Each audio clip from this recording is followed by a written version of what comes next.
All right, back to work on this upstairs bathroom. See what I got done. 2 coats of plaster in those, or mud in the joints.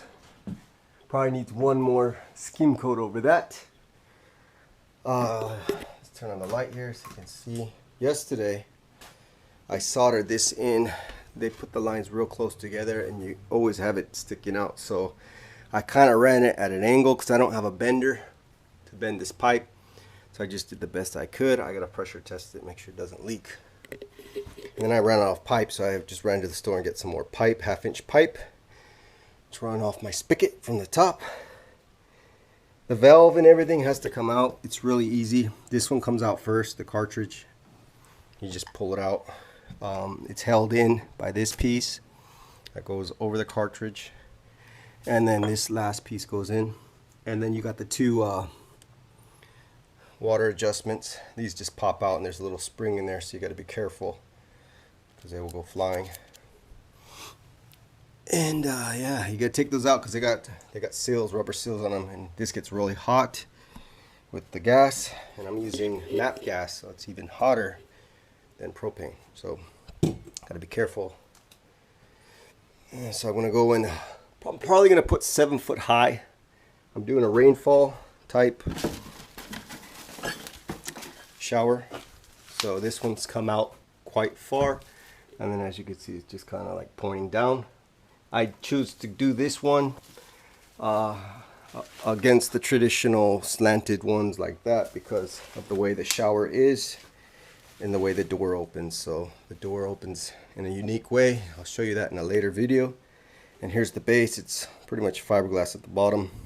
They say it's acrylic, but to me it looks like gel coat. But yeah, that's where I'm at. So I just gotta mount this somewhere up here. Alright, so there's the new one that I got. This is gonna go somewhere up here. Like that. Got my pipe. I marked where I want it in the center, 22 inches up from the wall. Reposition this so this thing just barely goes past the sheetrock or your hardy backer by like a 1/2 inch. So I'm using 1/2 inch hardy backer. And we'll measure from the bottom of this nipple because it goes in about a 1/2 inch or so. At the very top, we're at 31.5 1/8. Come over here on my pipe. 31.5 1/8. So we'll mark it right there. Get my pipe cutter. Anyways, let's go and clean these ends.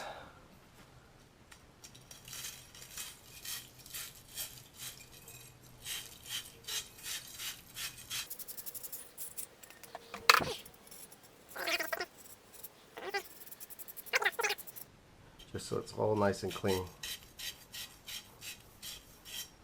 Now this pipe's going to go on the inside, so you really want to do the outside of the pipe and do the inside of this one, which I already did that one. Alright, that's going to be perfect right there. Now I'm going to use some tinning flux. I have some water soluble paste flux too, but I'm going to use this tinning flux.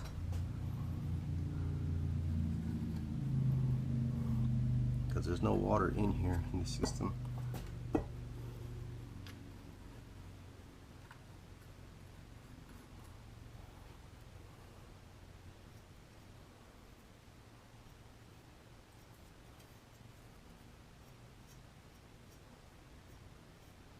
From what I hear, the tinning flux works a little better.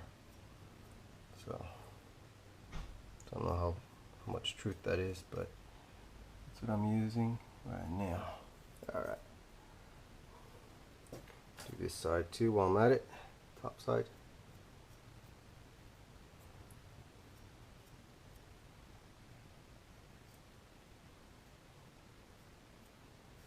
I'm not looking for prettiness. I don't care about it. It's not going to be seen. Nobody's going to see this inside the wall. Doesn't have to be pretty. Alright, nice and in. And then put some flux on this piece too.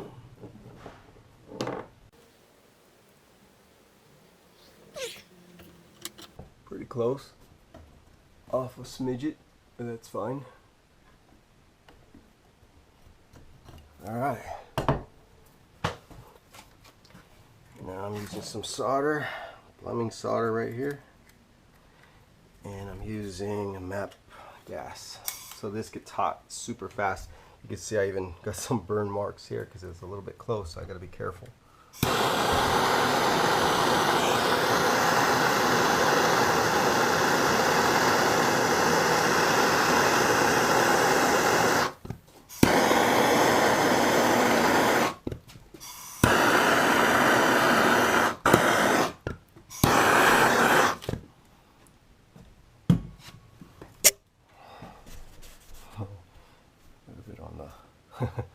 Got a little bit of the sheetrock, a little black right there.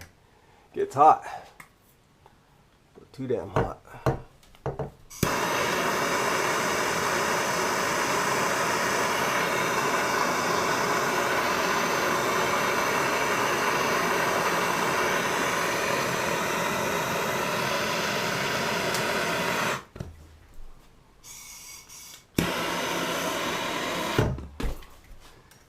Can get, oh, it's hot, hot.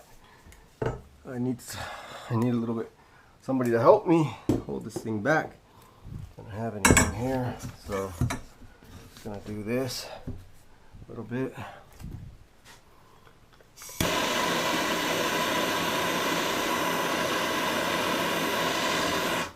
There we go. Try not to burn down the house.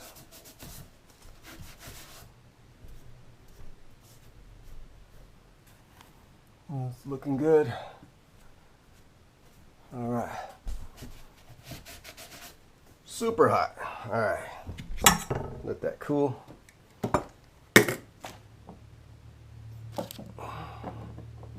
Now it's ready for pressure testing.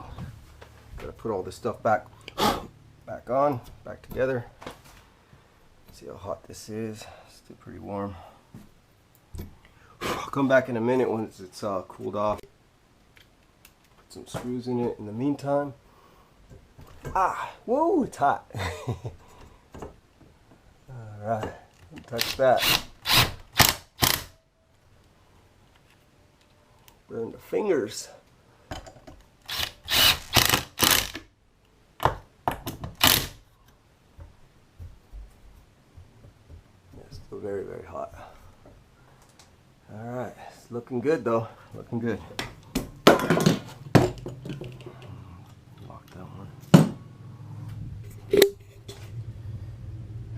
Hopefully it doesn't leak. Find out in a minute.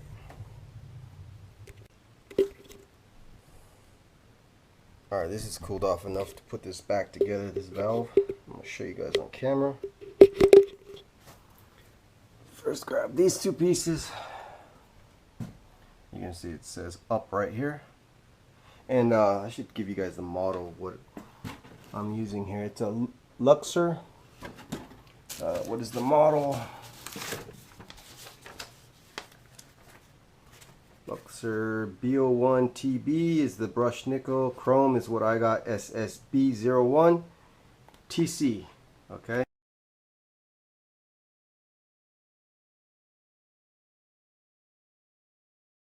But they're all pretty much the same, just different colors. So again, there's two up arrows. This would be backwards. This one says up and then it says BB next to it. You want to have the up in position and you want it to say hot on the left side. And it doesn't really go up like straight up. It's a little bit to an angle to the right.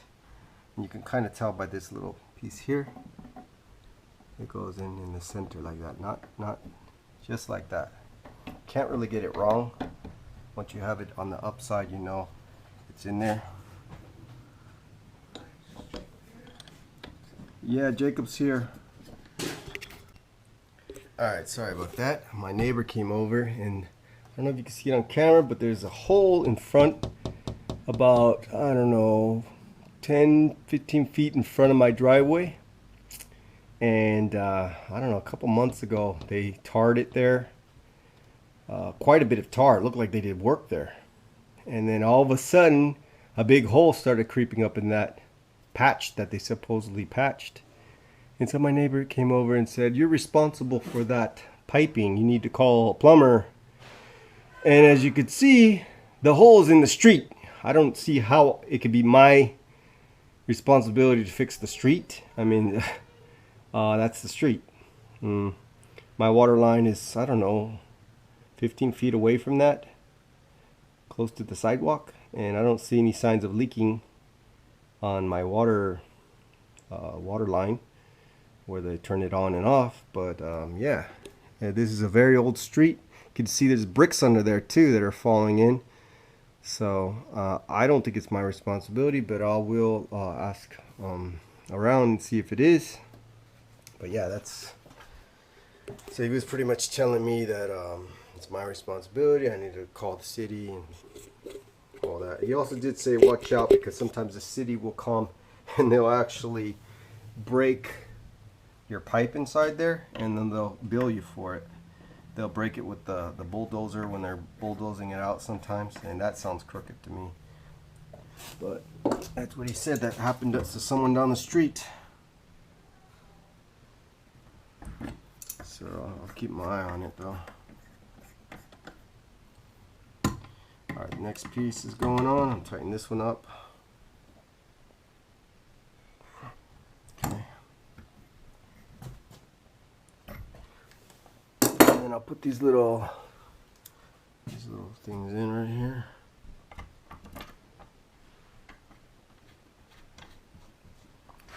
My soldering is done.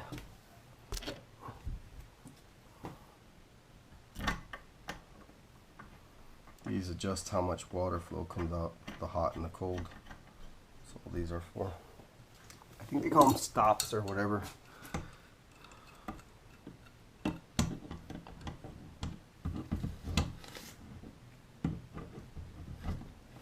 But it's funny because my kids are homeschooled. Well, I can't say 3 of them because my daughter's graduated. 2 of them. My 2 younger ones are. We decided to homeschool because of this COVID outbreak, and it's too crazy in the schools right now. So we decided to homeschool, and then all of a sudden, this little hole popped up. Is the city mad that we're not putting our kids in the school? Is it a conspiracy? You don't want to let us have your kids in school, we'll deal with your home. They could do that. Cities could be evil like that. You never know. Never passed my mind.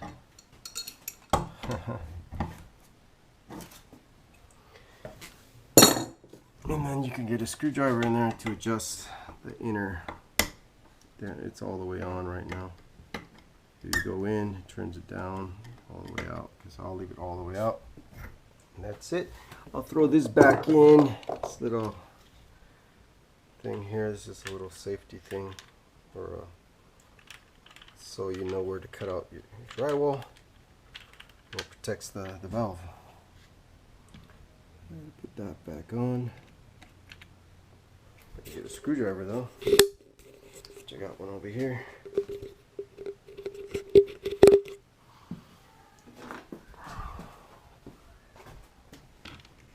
What do you guys think? Is it possible that a city can get all mad at you for not bringing their kids? We had issues with the principal at Washington Elementary. My son almost got ran over in the morning, and there was nobody outside watching the kids come into school. And I questioned the principal on that, and she said it's not our responsibility to have crosswalk out there.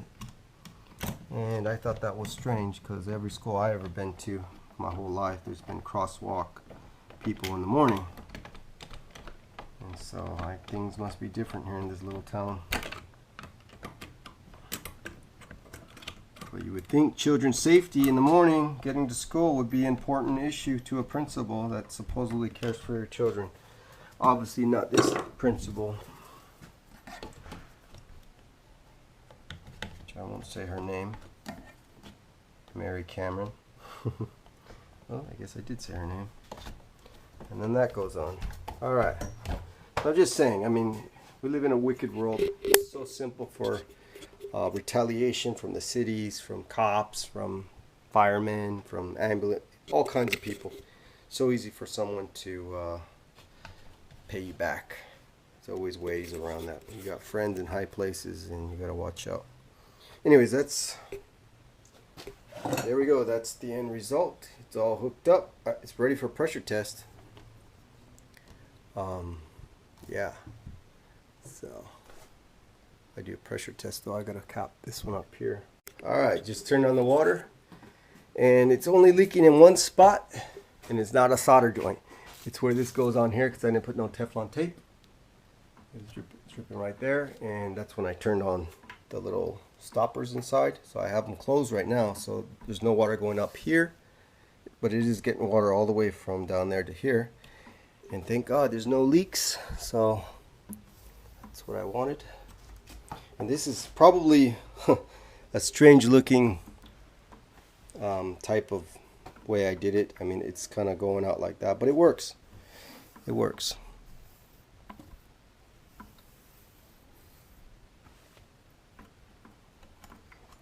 And it's just dripping right now, the last of the water that's in there from when I turned on the shower. Alright, went and tested it again. I put this little PVC one on there with some Teflon tape. No leaking. Test it out one more time. You want to check here around your pipes. Grab all the way down, make sure it's not wet anywhere. Look for wet spots. I don't see anything.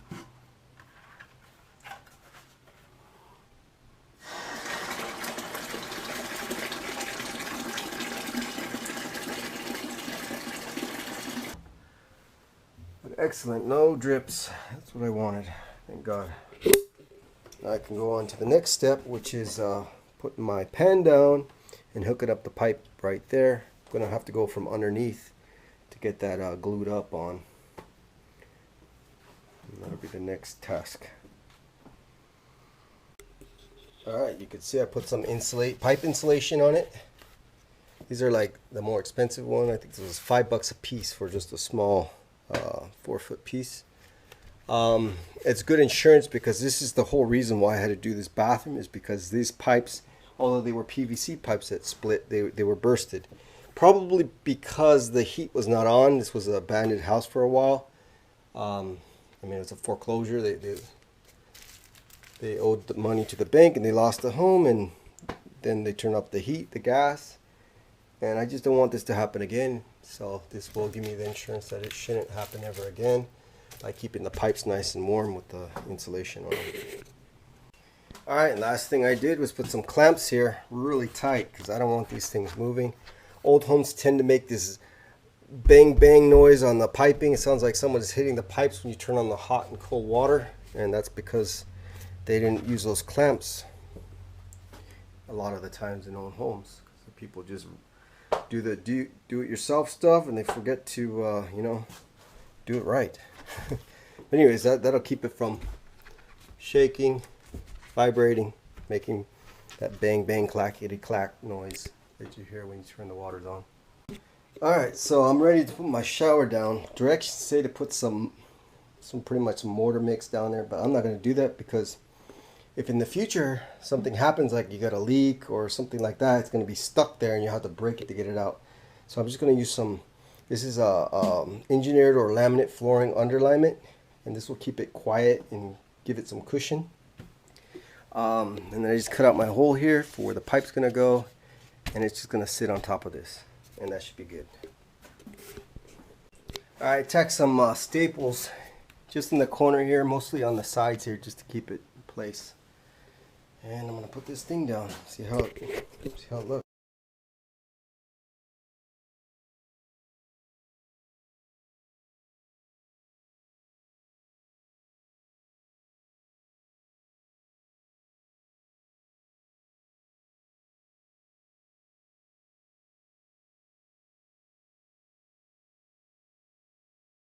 Alright, finishing up my 1/2-inch plywood that I never finished because I was waiting on the pan.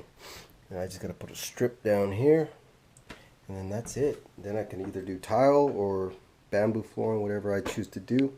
I'm thinking bamboo flooring because I like the look of it, but it's not 100% waterproof, so I'm still debating if I should go to tile or that bamboo. I'm not sure yet because I did get some really nice marble tile for in here in granite. Decisions. That's what I have a lot of hard time picking out what I want. I'm the type of person who does things slowly, and then when I do it right the first time rather than doing it fast and getting it wrong. As you can see, these walls, they still need another skim coat. Fun stuff.